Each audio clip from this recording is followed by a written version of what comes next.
श्रोता प्रेमियों, मैं राम सागर शास्त्री आप लोगों के समक्ष रखने जा रहा हूं महाभारत का प्रथम दिवस का युद्ध। देखिए, उलोक के जाने के पश्चात प्रातःकाल धर्मराज ने सेनाओं को आदेश दे दिया। आज द्रुपद, धृष्टद्युम्न, काशीराज, सूरसेन, जरासंध का पुत्र सहदेव, द्रौपदी के पांचों पुत्र घटोत्कच, अभिमन्यु, पांचों पांडव सेना सहित कुरुक्षेत्र की तैयारी करने लगे। भगवान कृष्ण ने अपने हाथों से अर्जुन का श्रृंगार किया कि नटवर ने अपने हाथों से अर्जुन का साज सजाया है, सुरपति का सुभग मुकुट रख कर शिव का स्नाह पहनाया है। उन्होंने इंद्र द्वारा दिया गया मुकुट अर्जुन के माथे पर बांधकर शिव का स्नाह पहनाया। माता आदिति द्वारा दिए गए कुंडल कानों में पहना दिए। वरुण द्वारा दिया गया तरकश कमर में डाल दिया। अग्निदेव द्वारा दिया गया गांडीव धनुष कंधे पर डाल दिया। मस्तक पर तिलक लगा दिया। अर्जुन ने कृष्ण के चरणों में प्रणाम किया। अधीन हो हरि तब आशीष और निश्चय विजय न कछु संदेह। भगवान कृष्ण ने आशीर्वाद दिया, महाभारत के युद्ध में तुम्हारी विजय निश्चित है। अर्जुन आज नंदी घोष रथ पर विराजमान हुए। भगवान कृष्ण ने रथ की डोर पकड़ी, शंख ध्वनि के साथ सेना चल पड़ी। कि ध्वनि गूंज उठी नभमंडल में, पृथ्वी पति पांडुनंद की जय। श्रोताओं तुम भी प्रेम सहित बोलो श्री कृष्ण चंद्र की जय। कृष्ण और अर्जुन की जय जयकार होने लगी। बोलिए आनंद कंद कृष्ण चंद्र भगवान की जय। कि ढप ढोल और शंखों के स्वर पृथ्वी दहलाए देते थे। बलवानों के गर्जन तर्जन आकाश हिलाए देते थे। पृथ्वी दहलने लगी, आकाश हिलने लगा। सेना की धूल से सूरज का प्रकाश नष्ट हो गया। भगवान का रथ आगे है, बीच में धर्मराज हैं, उनके पीछे सारी सेना है। थोड़ी दूरी पर चलकर भगवान ने रथ को रोक दिया और धर्मराज से कहने लगे कि अब आज शक्ति जगदम्बा का ध्यान कीजिए, उनके आशीर्वाद से ही विजय संभव है। धर्मराज ने जगदम्बा का ध्यान किया। आज सिंह पर सवार, हाथों में खप्पर और त्रिशूल लिए हुए 16 भुजाओं वाली जगत जननी जगदम्बा का प्राकाट्य हुआ। उन्होंने धर्मराज से कहा, ब्रह्मद्रोही वरदान मांग लो। धर्मराज हाथ जोड़कर कहने लगे, हे मां, तेरे इतने सारे पुत्र बलिदान करने जा रहे हैं, इन्हें साहस और बल की जरूरत है। कि चाहते हैं तेरे बारे मां बलिवेदी पर बलिदानों को, बल दो साहस दो दयामयी आजादी के दीवानों को। देवी ने कहा, जाओ धर्मराज, इस युद्ध में तुम्हारी विजय निश्चित है। कि धर्मराज कहूं दई वरदाना, भई शक्ति पुण्य अंतर ध्याना। आज धर्मराज को वरदान देकर देवी अंतर ध्यान हो गई। उधर दुर्योधन को खबर मिली कि धर्मराज की सेना निकल चुकी है। आज उसने भी धौंसा भिजवा दिया। भीष्म, कर्ण, द्रोणाचार्य, कृपाचार्य, भूरिश्रवा, शल्य, जयद्रथ, शकुनी, उलू तथा सारे कौरव सेना लेकर चल पड़े। धर्मराज तो गांव-गांव में धन धान्य बंटवा रहे थे, परंतु दुर्योधन की सेना जिस नगर से निकलती थी उस नगर को लूट लेती थी। धर्मराज की सेना में भगवान का कीर्तन हो रहा था, परंतु दुर्योधन की सेना में शराब के प्याले चल रहे थे। जैसे तैसे दोनों दल कुरुक्षेत्र में पहुंच गए और कुरुक्षेत्र के पश्चिम ओरा तीनों धर्मराज का डेरा। कुरुक्षेत्र के पश्चिम की तरफ धर्मराज ने अपना डेरा लगाया और पूर्व की ओर कौरव दल का डेरा है। उन्होंने अपने अपने तंबू तनवाकर झंडे गाड़ दिए। स्त्रियों को ठहरने के लिए अलग डेरे बनाए गए। व्यासी आज दुर्योधन के शिविर में पहुंचे। दुर्योधन ने उन्हें प्रणाम किया। व्यासी ने आशीर्वाद देकर कहा, दुर्योधन अब भी अपनी हट छोड़कर पांडवों का अधिकार वापस कर लो। उसने कहा, द्रोणाचार्य, कर्ण, चिंता है, अब तो हम युद्ध ही करेंगे। व्यास ने कहा, कर्ण की मृत्यु अर्जुन के हाथों से और तुम्हारी मृत्यु भीम के हाथों से होगी। दुर्योधन ने कहा, आप भक्तपिता को जानते हैं, परंतु जो विधाता ने लिख दिया है उसे कौन मिटा सकता है। और सुनत व्यास उठकी न पयाना, अभावी चित्त प्रबल हम जाना। व्यास जी समझ गए कि होली को कौन टाल सकता है। वे धृतराष्ट्र के महल में पहुंचे। उन्होंने कहा, राजन तुम अंधे हो, महाभारत के युद्ध में अपने पुत्रों का विनाश कैसे देखोगे, इसलिए मैं तुम्हें दिव्य दृष्टि देना चाहता हूं। धृतराष्ट्र ने कहा, आप संजय को दिव्य दृष्टि प्रदान कर दें या हमें युद्ध का हाल बताते रहेंगे। और दिव्य दृष्टि संजय को दीना, तपहित व्यास गवन बन कीना। आज संजय को दिव्य दृष्टि प्रदान करके व्यास जी वन में तपस्या करने चले गए। इधर दुर्योधन ने शकुनी और कर्ण से पूछा, अब क्या होना चाहिए। कर्ण ने कहा, अब तो बस संग्राम होना चाहिए। उधर भगवान कृष्ण ने द्रुपद और विराट से पूछा कि अब क्या होना चाहिए। उन्होंने भी यही कहा कि अब तो युद्ध होना चाहिए। धर्मराज कहने लगे, मैं आज भी संधि चाहता हूं। भगवान ने कहा, धर्मराज कि मांगे भीख दराजो पावही, और गोपाल कहावही। अगर निर्धन को मांगने से भूमि मिल जाए तो वो भी राजा बन जाए, परंतु पृथ्वी को भोगना है तो वीरता दिखानी पड़ती है। अब तो उधर कौरव दल की सेना तैयार हो गई और इधर पांडव सेना तैयार हुई। अर्जुन नंदी घोष रथ पर विराजमान है। भगवान कृष्ण ने रथ की डोर पकड़ी, हनुमान जी ध्वजा पर विराजमान हो गए। भीम नकुल सहदेव युधिष्ठिर भी अपने अपने रथ पर विराजमान हुए। कुंती ने पांचों पुत्रों की आरती उतारी, मंगल तिलक किया। पांडवों ने माता के चरणों में प्रणाम किया। कुंती कृष्ण से कहने लगी कि बेटों को रण में भेज रही, यह क्षत्राणी की छाती है, यह आंसू मां की ममता है, इस भिखारी की थाती है। कृष्ण मेरे पुत्रों की रक्षा का भार तुम्हारे ऊपर है। कृष्ण ने कहा, बुआ जी मैं तुम्हारी धरोहर को जैसे ले जाऊंगा वैसे वापस कर जाऊंगा, आप इसकी कोई चिंता न करें। जिस भांति इन्हें ले जाऊंगा वैसा ही लौटा जाऊंगा। इन वचनों में अंतर पाया तो मुंह न कभी दिखलाऊंगा।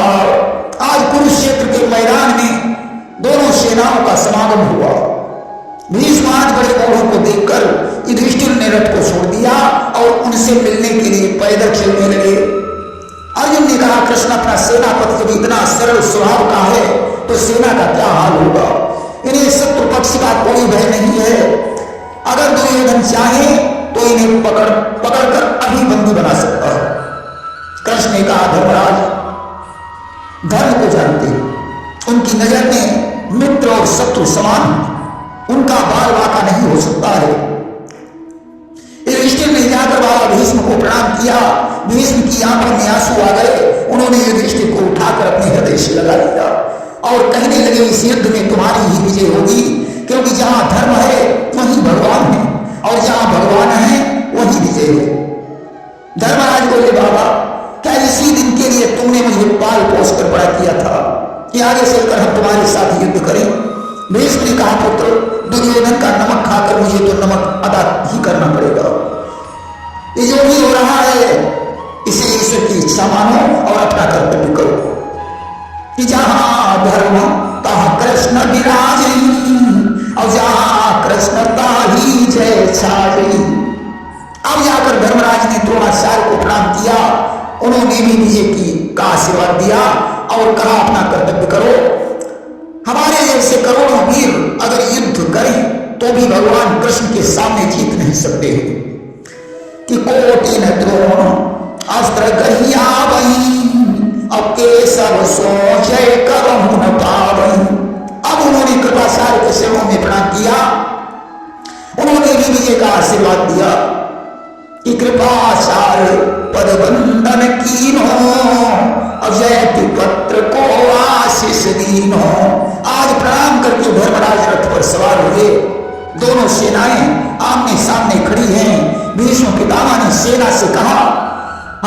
में कोई ऐसा व्यक्ति हो जिसे अपनी जान प्यारी हो, वो कृष्ण की शरण में जा सकता हो।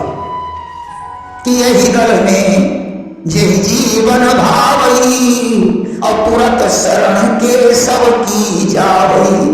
यह सुनकर राजा युद्ध अपनी 1 लाख सेना लेकर धर्मराज की सेना में चला गया। दुर्योधन ये देखकर बाबा भीष्म पर नाराज हो गया। उसने कहा, बाबा ऐसे शब्दों का प्रयोग करके तुम सारी सेना भगा दोगे, फिर हम युद्ध कैसे कर पाएंगे। भीष्म पितामह कहने लगे, दुर्योधन 100 कायर मिलकर भी एक नार की टक्कर नहीं दे सकते हैं। मैं परशुराम का शिष्य हूं, मुझे कायरों की नहीं नाहरों की जरूरत है। दुर्योधन बोला, बाबा ये 1 लाख सेना का घाटा कैसे पूरा होगा। भीष्म पितामह ने कहा, मैं 10 दिन के लिए सेनापति बनूंगा और रोज 10,000 राजाओं को मारूंगा, तुम्हारा घाटा पूरा हो जाएगा। यहां तक कि युद्ध में मैं कृष्ण को हथियार उठाने के लिए मजबूर कर दूंगा कि प्रण राखम और हरि को प्रणटारम अमित क्रम 10 सहस्र कुमारम। युद्ध ही नहीं, अगर सारे वीर चले जाएं फिर भी मैं अकेले संग्राम कर सकता हूं। दुर्योधन आज ऐसे वचन सुनकर प्रसन्न हो गया। उसने कहा, बाबा क्या दोनों दल में कोई ऐसा वीर है जो 18 अक्षोहिणी सेना का अकेले ही संहार कर सके। भीष्म पितामह ने कहा, मुझे इतनी सेना मारने में 1 दिन का समय लगेगा। अकाधीसम जो तेज समारम अब 1 दिवस महादो दल मारम। द्रोणाचार्य को इतनी सेना मारने में 3 दिन लगेंगे। और द्रोण को भी जो सर संधान और 3 दिवस महाकरई निदान। कर्ण को इतनी सेना मारने में 5 दिन का समय लगेगा कि कर्ण 5 दिन जो रण राचई तो 2 दल महाको नवाचई। अश्वत्थामा को 3 घड़ी का समय लगेगा, परंतु अर्जुन 1 पल में सारी सेना मार सकता है। कि द्रोणी 3 दंड में 2 दल करे निदान, पल लौटत अर्जुन बधे गहे न दूजो बान। दुर्योधन कहने लगा, बाबा जब अर्जुन इतना बलवान है तो विजय कैसे होगी। भीष्म पितामह ने कहा, मैं अपने दल की रक्षा करूंगा और पांडव दल के 10,000 राजाओं को रोज मारूंगा। इतना कहकर भीष्म पितामह ने शंख बजाया। सारे वीर सतर्क हो गए। युधिष्ठिर ने भी शंख बजाया। सारी पांडव सेना अलर्ट हो गई। किसी नाद तीरण कियो भयो भयानक शोर, दिशा दसो पूरित भई ज्यों घुमड़े घन घोर। अब तो वीरों की गर्जना से 200 दिशाएं गूंजने लगी। अर्जुन ने कृष्ण से कहा, हमारा रथ दोनों दलों के बीच में ले चलो। और सुन के कृष्ण, हाँ कि रथ दीन हो मध्य भूमि लई ठारो कीनो। अर्जुन गुरु द्रोण कृपाचार्य भीष्म पितामह को देखकर विचार करने लगे, या तो अपने गुरुजन हैं। दुर्योधन के भाइयों को देखा, विचार किया, ये अपने चचेरे भाई हैं। जयद्रथ को देखा, सोचने लगे ये तो अपना बहनोई है। शल्य भी हमारे मामा हैं। अर्जुन विचार करते हैं, ये तो सभी अपने हैं, इन्हें मारकर मैं विजय लेकर क्या करूंगा। आज इन्होंने धनुष्मान को फेंक दिया कि गुरु पिता महाबंधु सुत देखे सब परिवार, इन्हें मार जे का करम दीनो धनुष डाल। कृष्ण से हाथ जोड़कर कहने लगे, मोहन यह युद्ध मेरे द्वारा नहीं हो सकता है। आज भगवान ने अर्जुन के मोह को दूर करने के लिए गीता का ज्ञान दिया और कहा, न कोई मरता है न कोई मारता है, आत्मा अजर अमर है, कर्मानुसार कर्म करना मनुष्य का धर्म है। कि करते हैं यहाँ कर्म जो कर्तव्य समझ कर, दुख सुख भोगते हैं वे भर्तव्य समझ कर। शुभ और अशुभ कर्म उन्हें व्यापते नहीं, चलते हैं जो कि शास्त्र का मंतव्य समझ कर। मुझे समर्पित करके कार्य करने में कोई दोष नहीं लगता। भगवान ने अर्जुन को दिव्य दृष्टि प्रदान करके अपनी मुख में सारा ब्रह्मांड दिखाया। अर्जुन ने देखा सारे राजागण मरे पड़े हैं कि लाखों ब्रह्मांड बन रहे थे और लाखों मिटते जाते थे। काल के गाय में पड़े हुए सब राजा गण दिखलाते थे। भगवान ने कहा अर्जुन, जिनके लिए तो रो रहा है वह तो पहले से ही मरे हुए हैं, इसलिए धनुष उठा और अपना छात्र कर्तव्य पूरा कर। आज अर्जुन का मोह दूर हो गया। उन्होंने कहा कृष्ण, अब मैं युद्ध करने के लिए तैयार हूं। कर्कश से बाण निकाला और धनुष पर रख दिया। भगवान ने कहा भीम को सेना के साथ युद्ध करने दो, तुम भीष्म पितामह का सामना करो। आज बाबा भीष्म को प्रणाम करके अर्जुन ने 10 बाणों का संहार कर दिया।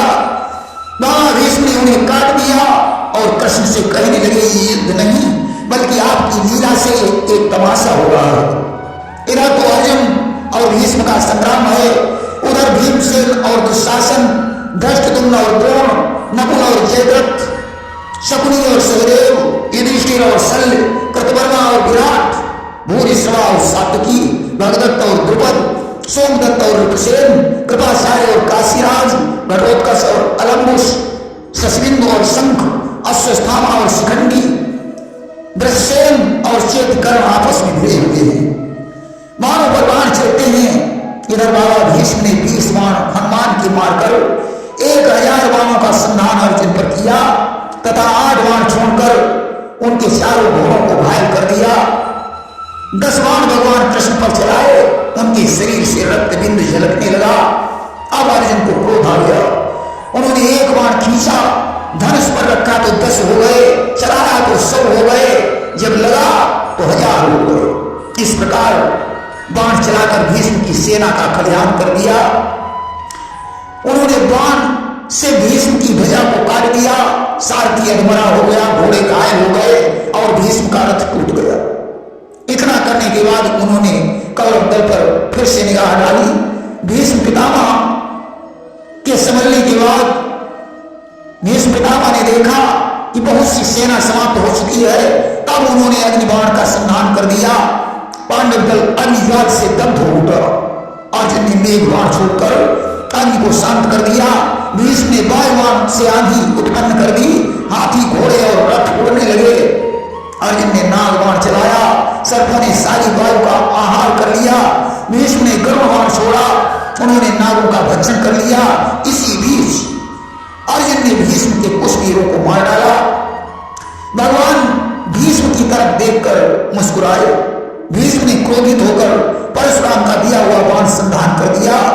अजोसर परशु राम ते पायो, अक्रोधित हुई सोई बाण चलायो। भगवान ने अर्जुन से कहा तुम इंद्र के बाण का संधान करो। आज अर्जुन के इंद्र बाण से ने परशुराम के बाण को काट दिया।